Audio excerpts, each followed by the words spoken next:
बंद करा दे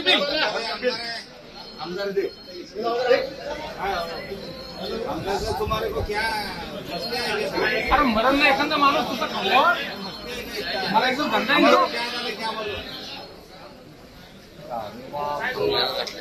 పప్పు బాలేదు, నేను ఒక ఎమ్మెల్యేను, నాకే ఇలాంటి పప్పు పెడితే ఇక మిగతా వాళ్ళకి ఏమి ఇస్తున్నారు అంటూ ఓ ఎమ్మెల్యే క్యాంటీన్ సిబ్బంది పైన రెచ్చిపోయారు. రెచ్చిపోవడమే కాదు, ఏకంగా వారిని కొట్టేశారు కూడా. ఈ ఘటన మహారాష్ట్రలోని ముంబైలో చోటు చేసుకుంది.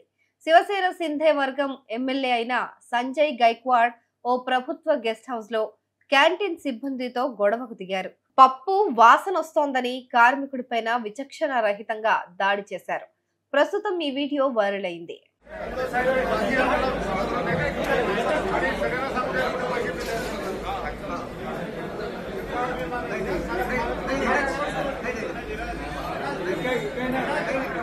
ప్రస్తుతం మహారాష్ట్ర అసెంబ్లీ వర్షాకాల సమావేశాలు జరుగుతున్నాయి.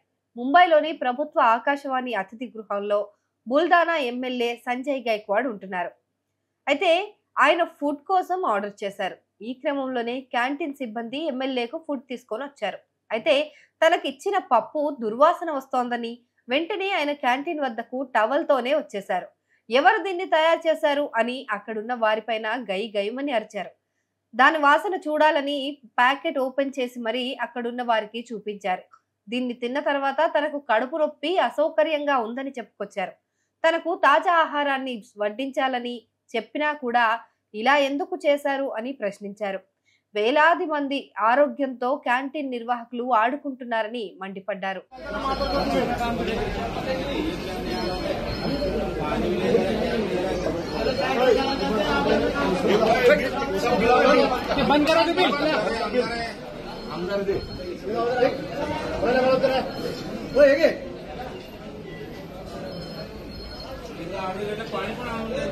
ఎవరు దీన్ని నాకు ఇచ్చారు, దీని వాసన చూడండి, ఇలాంటి నాసిరకం పప్పును మీరు ఒక ఎమ్మెల్యేకు ఇచ్చారు, ఇలా అయితే ఇతరులకేం వడ్డిస్తున్నారు, దీనిపైన ఫుడ్ డిపార్ట్మెంట్ కు ఫిర్యాదు చేస్తాను అని ఎమ్మెల్యే క్యాంటీన్ నిర్వాహకులతో వాగ్వాదానికి దిగారు. ఆ తర్వాత అసహనానికి గురై క్యాంటీన్ ఆపరేటర్ పైన ఎమ్మెల్యే దాడికి పాల్పడ్డారు. అతడి చెంపపైన గట్టిగా కొట్టడంతో పాటు పిడిగుద్దులు కురిపించారు. దీంతో ఆ కార్మికుడు నేలపై పడిపోయాడు. అక్కడున్న వారు జోక్యం చేసుకుని అడ్డుకోవడానికి ప్రయత్నించినప్పటికీ ఎమ్మెల్యే దాడిని ఆపలేదు. ఇందుకు సంబంధించిన వీడియో వైరల్ గా మారింది.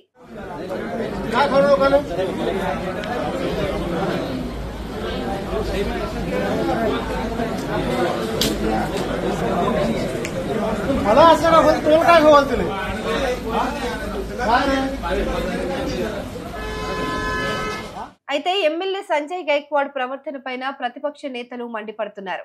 అయితే తన చర్యపైన ఎమ్మెల్యే మాత్రం ఎలాంటి విచారం వ్యక్తం చేయలేదు. ఇది శివసేన స్టైల్ అంటూ బదులివ్వడం గమనార్హం. అయితే ఈ దాడి ఘటన పైన శివసేన సింధే వర్గం స్పందించలేదు. చూడాలి మరి ఈ ఎమ్మెల్యే పైన ఎలాంటి చర్యలు తీసుకుంటారో. आकाशवाणी की जो कैंटीन है, मैं 30 साल से यहाँ पर आता हूँ और 5.5 साल से यहाँ रह रहा हूँ। मैंने कई बार इनके खाने के बारे में इनको समझाया कि आप खाना अच्छा दिया करो। 15 दिन का अंडा, 15-20 दिन का नॉनवेज, सब्जियाँ 2-2, 4-4 दिन की। तो इसकी वजह से पूरे महाराष्ट्र के जो करीबन रोज़ाना यहाँ पर 5-10 हज़ार लोग जो आते हैं वो सब यहाँ खाना खाते हैं और हर किसी की यही कंप्लेंट है। किसके खाने में छिपकली निकलती है, किसी के खाने में चूहा निकलता है, किसी के खाने में रस्सी निकलती है। कल रात में मेरे रूटीन टाइम पर 10 बजे मैंने खाने का ऑर्डर किया। सो मैंने दाल, चावल और 2 चपाती मंगाया। चावल का निवाला मैंने खाते से मुझे महसूस हो गया कि इसमें कुछ तो भी प्रॉब्लम है। सो दूसरा निवाला खाने के बाद में मुझे वोमिटिंग हुई और मैंने उसका स्मेल लिया तो वो निष्कृष्ट दर्जे का खाना नहीं था, वो सड़ा हुआ खाना था।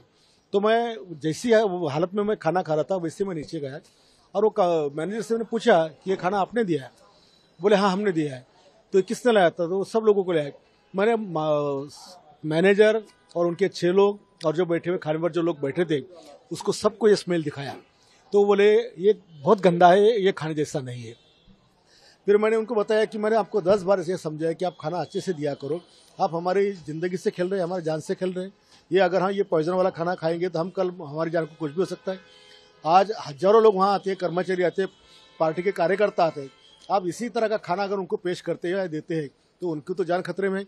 इसलिए जो रिएक्शन मेरी बात में रात में आई, तो बहुत समझाने के बाद में, हर भाषा में समझाने के बाद, अगर ये लोग सुधरते नहीं है तो मुझे मेरी स्टाइल से मुझे उनसे बात करना पड़ेगा। मेरे ख्याल से हर साल हजारों कंप्लेंट सरकार की तरफ एक कैंटीन की जाती है। वो सारी कंप्लेंटों को क्यों नज़रअंदाज किया जाता है ये मुझे पता नहीं है। बार बार 30 साल से एक ही कंत्राटदार को ये कंत्राट कैसा मिलता है? हजारों कार्यकर्ता लोगों की कंप्लेंट्स है, पब्लिक की कंप्लेंट है, एमएलएस की कंप्लेंट है। इतना होने के बाद में उसकी इंक्वायरी क्यों नहीं होती? उसके पूरे किचन के अंदर चूहे दौड़ते रहते हैं, सारा गंदा माहौल होता है, सारा खाना जो है 4-4, 5-5 दिन का बना रहता है। तो ये सारी चीज़ें चेक होना चाहिए। वहाँ के जो कोई गायकवाड़ करके एमडी है, उनका भी काम है कि उस पर देखरेख कर, लेकिन ऐसा कुछ होता नहीं है। मैं आज विधानसभा के अंदर पॉइंट ऑफ इंफॉर्मेशन के माध्यम से मैं हमारे अध्यक्ष जी से रिक्वेस्ट करूंगा कि भाई इस तरह से जो आमदार है वो आमदार की सुरक्षा आपका फर्ज है, उनका रक्षण होना जिम्मेदारी आपकी है। तो आप इस पर ऐसी कार्रवाई की कि आने वाले कल में इस तरह के होटल में कुछ भी जिससे लोगों की जान को धोखा हो, इस तरह का खाना परोसा ना जाए, खाना बनाया ना जाए।